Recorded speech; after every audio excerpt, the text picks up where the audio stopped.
같이 말씀 보시겠습니다. 오늘 함께 보실 말씀은 마태복음 26장 47절에서 56절 말씀입니다.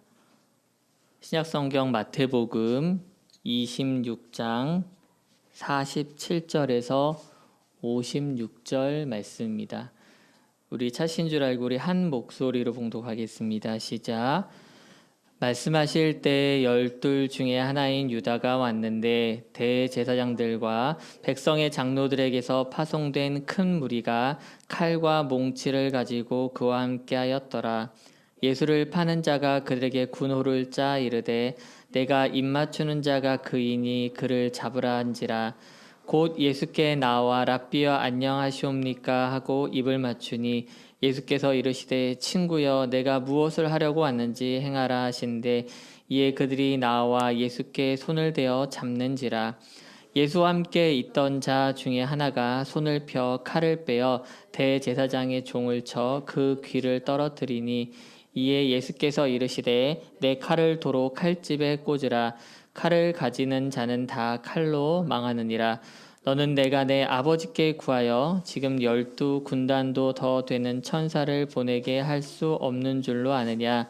내가 만일 그렇게 하면 이런 일이 있으리라 한 성경이 어떻게 이루어지겠느냐 하시더라. 그때 예수께서 무리에게 말씀하시되 너희가 강도를 잡는 것 같이 칼과 몽치를 가지고 나를 잡으러 나왔느냐. 내가 날마다 성전에 앉아 가르쳤으되 너희가 나를 잡지 아니하였도다. 그러나 이렇게 된 것은 다 선지자들의 글을 이루려 함이니라 하시더라. 이에 제자들이 다 예수를 버리고 도망하니라. 아멘. 며칠 전 다른 나라 SNS에 한글로 올라온 글이 있어서 화제가 되었습니다. 내용은 이렇습니다. 지금 태국 국민들은 군부 독재 정권과 싸우고 있습니다. 여러분의 관심이 필요합니다. 이 문구가 한글로 올라온 거예요.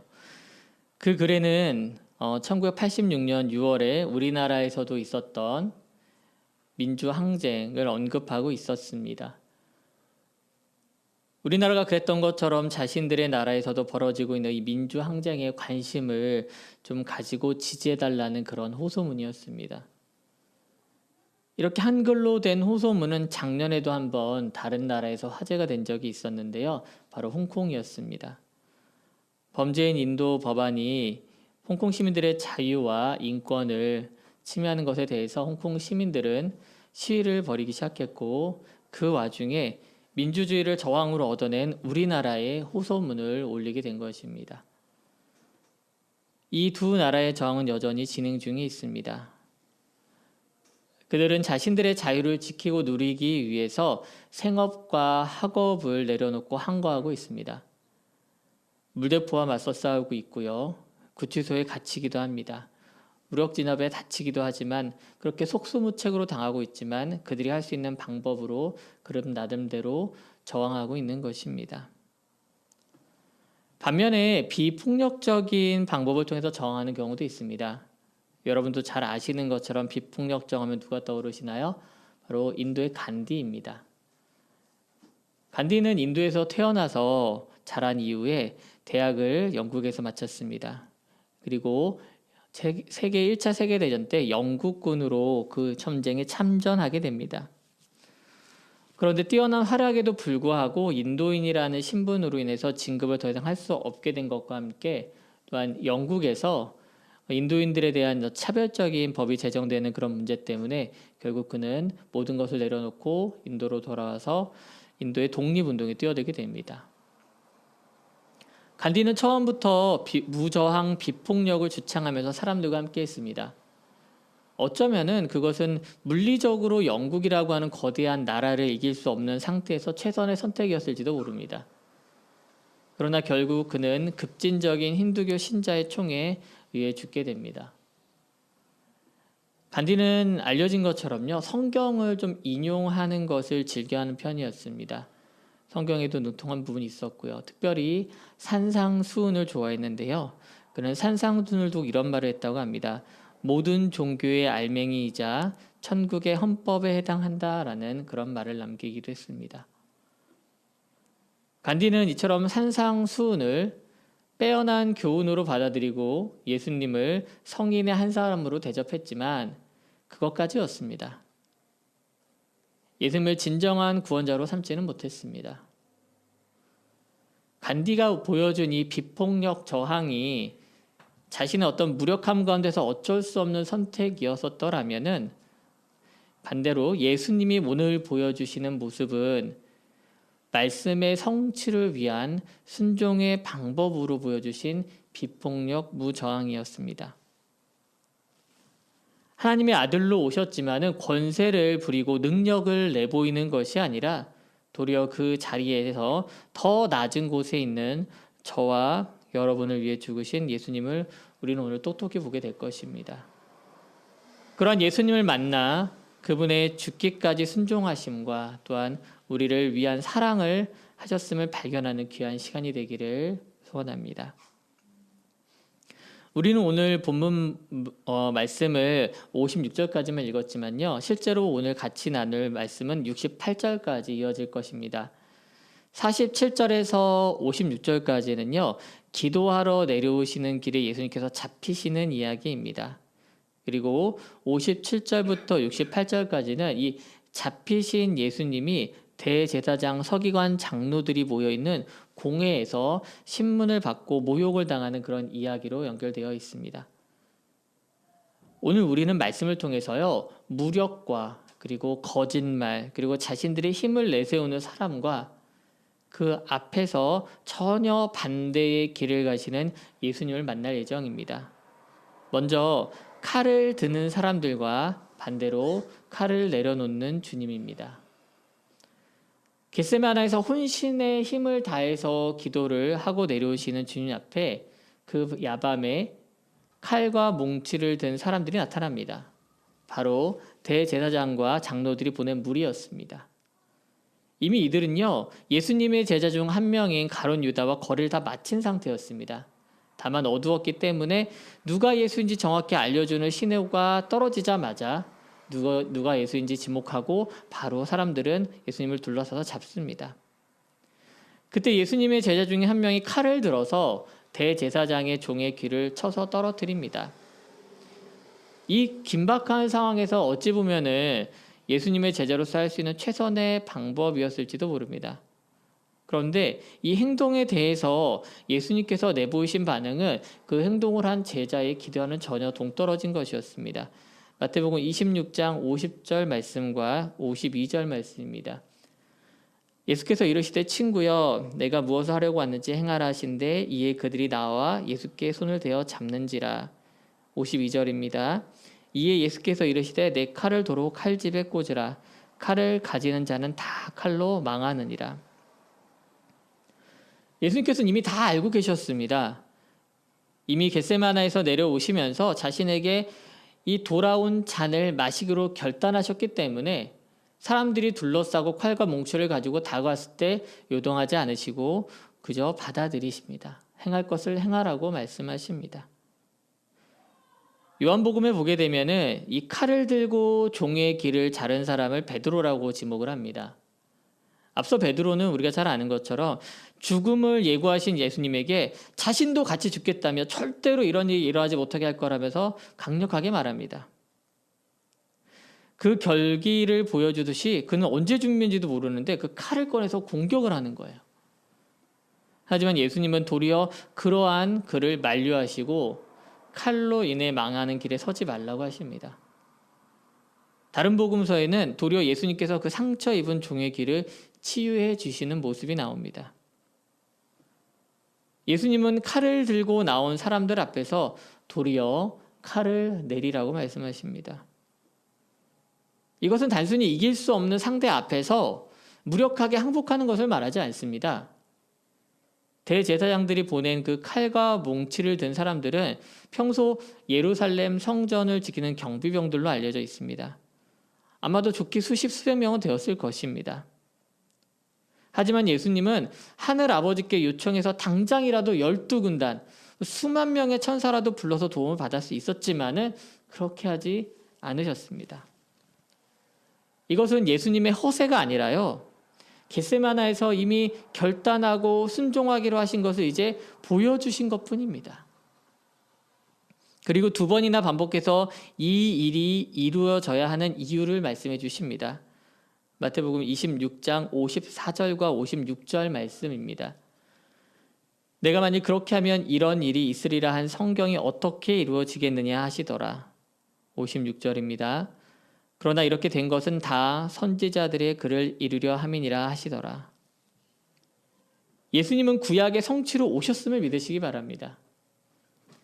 예수님은 당장 눈앞에 칼을 든 사람들을 이기는 것에는 관심이 없으셨습니다. 왜냐하면 죄에 빠진 자기 백성을 저희 죄에서 구원하는 것만을 목적으로 오셨기 때문입니다. 그것은 칼로 가능한 일도 아니었고요. 전쟁으로 해결할 수 있는 문제도 아니었습니다. 세상의 왕의 자리에 오른다고 해서 죄의 문제가 해결되지도 않는다는 것입니다. 사탄이 가지고 있는 가장 강력한 무기가 뭔지 아세요, 여러분들? 바로 죽음을 볼모로 사람들을 떨게 하고 두렵게 하는 겁니다. 그래서 이 세상이 전부인 양 착각하게 만들어서 이 세상 사는 동안 육체의 정욕과 세상에서 누릴 수 있는 모든 것들을 다 누리면서 대신에 죄에는 둔감하게 그렇게 한 세상 살게끔 하는 것이 바로 사단이 가진 가장 강력한 무기 중에 하나입니다. 내일이 없는 사람처럼 오늘만 사는 것, 그저 오늘만 바라보게 하는 것, 그것이 바로 사탄이 바라는 삶이라는 것입니다. 하지만 예수님은요, 사람들이 이 꺼내든 칼을 기꺼이 앞에서 자신을 내어주시고 부활하심으로 그것이 끝이 아니라는 것, 사탄이 가지고 있는 그 강력한 무기 죽음이 끝이 아니라는 것을 몸소 보여주십니다. 도리어 부활을 통해서 죽음에 대한, 죽음 이후에 대한 심판과 영생에 대해서 우리에게 눈을 뜨게끔 해주십니다. 하지만 이 칼과 몽치 앞에서 제자들조차 다 도망갑니다. 56절에 나오는 것처럼 다 예수를 버리고 다 도망갑니다. 불과 몇 시간 전에요, 주와 함께 죽었으면 좋겠지 절대로 주를 부인하지 않겠다라고 끝까지 함께 하겠다고 말했던 제자들은 이제 눈앞에 없습니다. 불과 우리가 35절에서 읽었던 그들의 고백은 이제 허무하게 날아가 버린 것입니다. 이제 예수님은 혼자가 되셨고 칼을 든 사람들을 지나 이제 거짓 증언과 증인들 앞에 서시게 됩니다. 57절부터는 장소가 좀 바뀌게 되는데요. 이스라엘 최고 권위자들이 속해 있는 공회 앞에 예수님은 서시게 됩니다. 이 공회라고 하는 것은 무엇이었냐면은 당시 이스라엘 사람들 자치기구 중에서 최고의 의결기관이었습니다. 근데 이 시간이 굉장히 늦은 밤 시간이었거든요. 원래 이 시간이 열리는 게 아닙니다. 그런데 대제사장들과 장로들은 이미 예수를 죽일 작정을 하고 사람들을 보냈고 바로 즉시 처벌에 임하게 하려고 직결처분을 가는 겁니다. 그들의 목적은 무엇이죠? 단 하나였습니다. 바로 이 눈에 가시 같은 예수를 어떻게든 죄를 뒤집어 씌워서 죽이려는 것이었습니다. 제가 오늘 말씀 서두에 군사 정권에 맞서서 외국인들이 우리나라의 6월 항쟁을 본받아서 싸우고 있다고 말씀드렸는데요. 제가 어렸을 적의 이야기라 다 말씀드리긴 어렵지만 저도 이제 찾아보고 책을 보면서 아는 것이지만은 1980년대 이 군사 독재 시절의 재판은 지금 상상할 수 없는 방법으로 치러졌습니다. 길거리에서 그냥 아무 근거 없이 사람을 잡아다가 즉석에서 변호인도 없이 스스로 변호할 기회조차 주지도 않고 재판을 넘겨지고 판결을 받았습니다. 이렇게 군사 독재가 공포와 폭력의 정치를 통해서 이 자신들에게 반항하는 사람들을 억압했던 것이죠. 이때 가장 공명정대해야 할 재판장은 자신들의 입맛에 맞는 대로 결론을 내어주는 그런 사람들에 불과했고 그런 장소에 불과했습니다. 예수님 당시의 공회도 다르지 않았습니다. 재판장에서 정의와 진리를 찾는 게 아니라 도리어 거짓 증언과 거짓 증인들이 넘쳐났습니다. 마태복음 26장 59절과 60절 말씀입니다. 대제사장들과 온 공회가 예수를 죽이려고 그를 칠 거짓 증거를 찾음에 거짓 증인이 많이 왔으나 얻지 못하더니 후에 두 사람이 와서. 이미 결론은 나 있고 그것에 맞춰서 진술들만 맞으면 되는 것이었습니다. 결국 예수님께서 비유로 말씀하셨던 성전을 헐고 사흘 만에 다시 지을 수 있다고 하신 이 말씀, 비유적으로 하신 이 말씀의 꼬투리를 잡아서 신성모독죄로 재판을 자신들이 원하는 대로 이끌어 갑니다. 그들은 그것을 성전을 무시하고 하나님을 모욕하는 것으로 보았지만은 결국 예수님께서는 그 성전이 허물어지고 사흘 만에 다시 재건하리라고 하는 비유의 말씀대로 자신이 사람들의 육체로 예수님은 사람들의 손에 의해서 육체적으로는 죽임을 당하셨지만은 결국 사흘 만에 부활하심으로 그 말씀이 직접적으로 나타남을 다시 한번 보여주시게 됩니다. 예수님은 이처럼 수많은 거짓 증인들이 오가고 거짓말이 넘쳐나는 이러한 장소에서 그들과 그런데 완전히 반대되는 방법으로 대응하십니다. 어떻게 하시죠? 바로 침묵하십니다. 63절에서 침묵하시는 예수님은 이사야서 53장에서 묵묵히 끌려가는 어린 양의 모습을 연상시킵니다. 이사야서 53장 7절 말씀입니다. 그가 곤욕을 당하여 괴로울 때에도 그의 입을 열지 아니하였으며 마치 도수장으로 끌려가는 어린 양과 털 깎는 자 앞에서 잠잠한 양 같이 그의 입을 열지 아니하였도다. 예수님은요, 이 도살장에 끌려가는 어린 양같이 자신에게 어떤 일이 일어날 건지 알고 계셨지만, 그곳에서 자신이 제물로 드려져야 함을 알고 계셨지만 도리어 침묵으로 거짓 증인들과 거짓말들을 받아들이십니다. 예수님의 가장 가까웠던 제자 베드로는 이때 이 광경을 몰래 숨어서 지켜보고 있다고 성경은 서술합니다. 얼마나 사실 답답했을까요? 자신의 위협적인 그런 두려움도 있었겠지만 그 모든 광경을 사람들의 그 거짓말과 거짓 증언들과 이런 것들 가운데 있는 예수님을 보면서 얼마나 답답했을까요?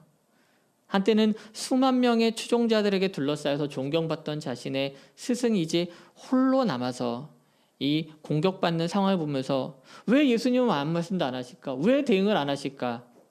왜 하나님 아버지께 도움을 요청하지 않을까? 이렇게 답답해하지 않았을까요? 뭐 지금 이렇게 우리가 성경을 읽는 우리조차도 왜 예수님 이렇게 당하기만 하고 침묵만 하실까? 이렇게 답답한데 말이죠.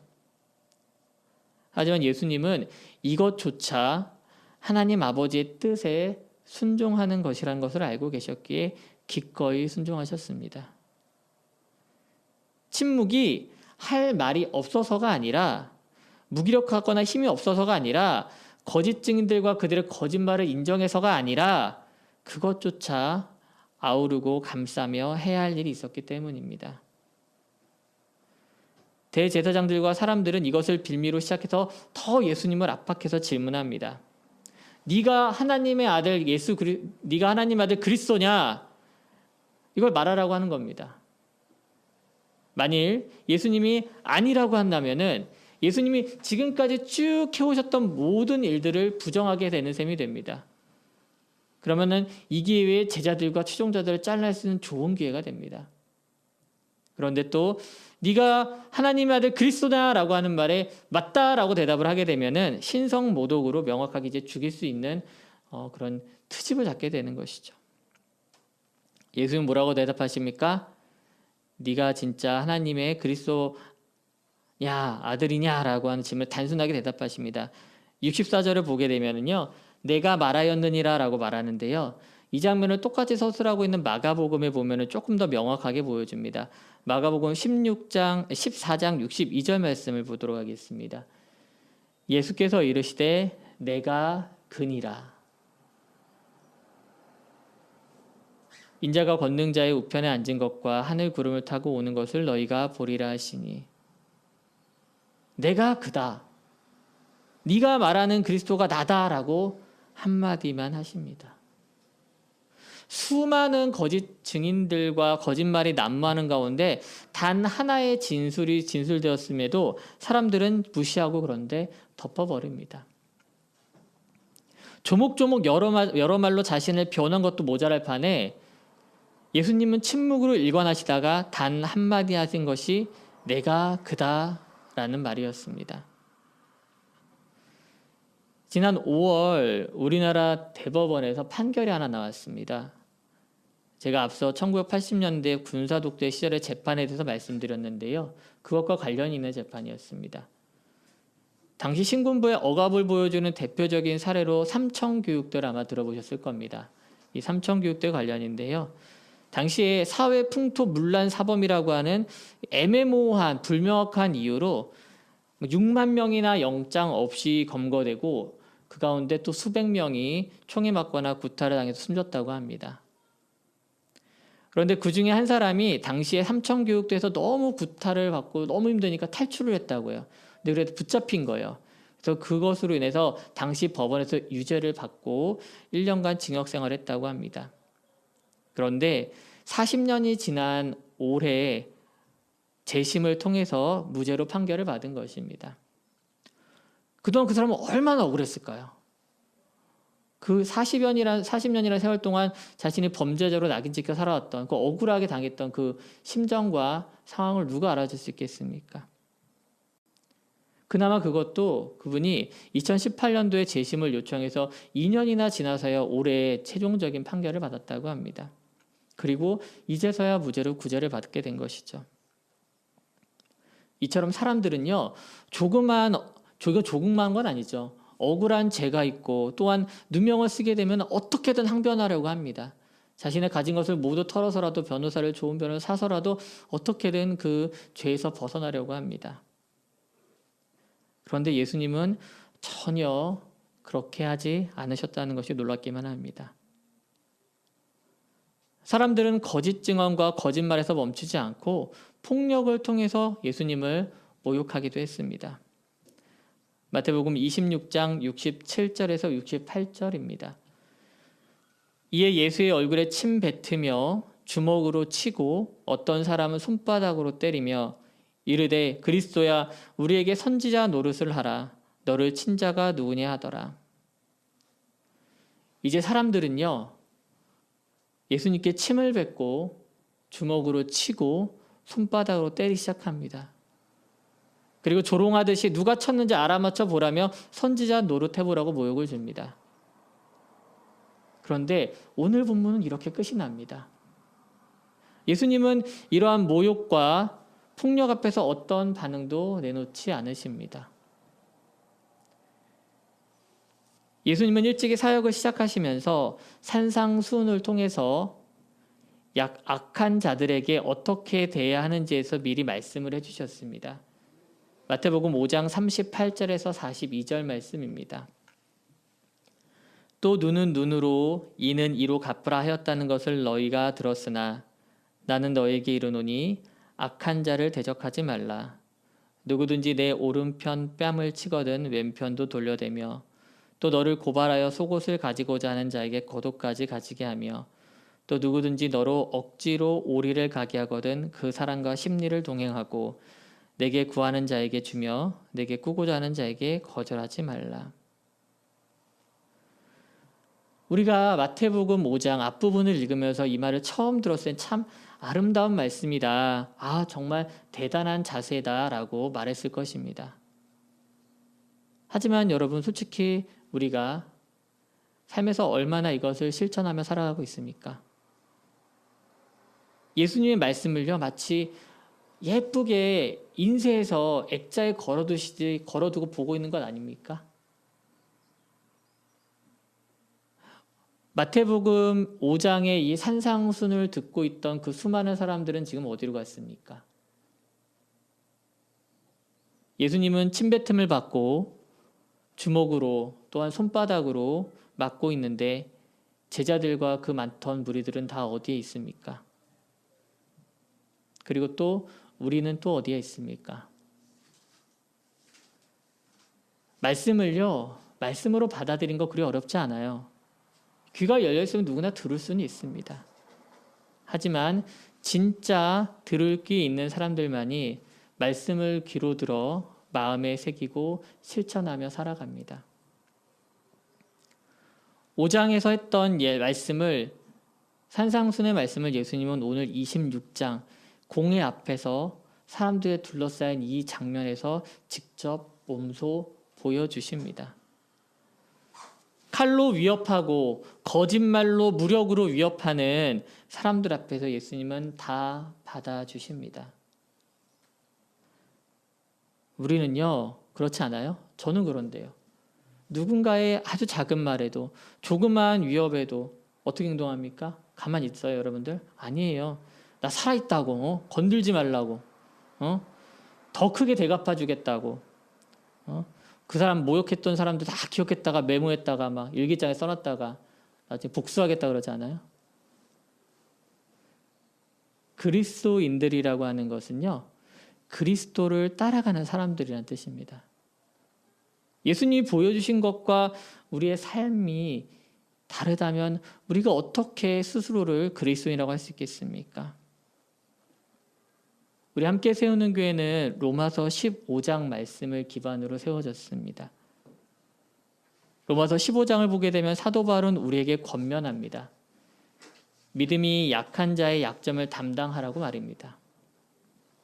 그리고 자기 자신을 기쁘게 할 것이 아니라 이웃을 기쁘게 하되 그것을 통해서 선을 이루고 덕을 세우라고 권면합니다. 우리가 어떻게 그렇게 할 수 있습니까? 바로 예수 그리스도 때문입니다. 우리는 15장 1절과 2절 말씀은 잘 알고 있는데요. 우리 교회 성도라면은 그 이유 말씀을 더 자세하게 보게 되면 왜 그런지 그 이유와 근거에 대해서 더 명확하게 말해줍니다.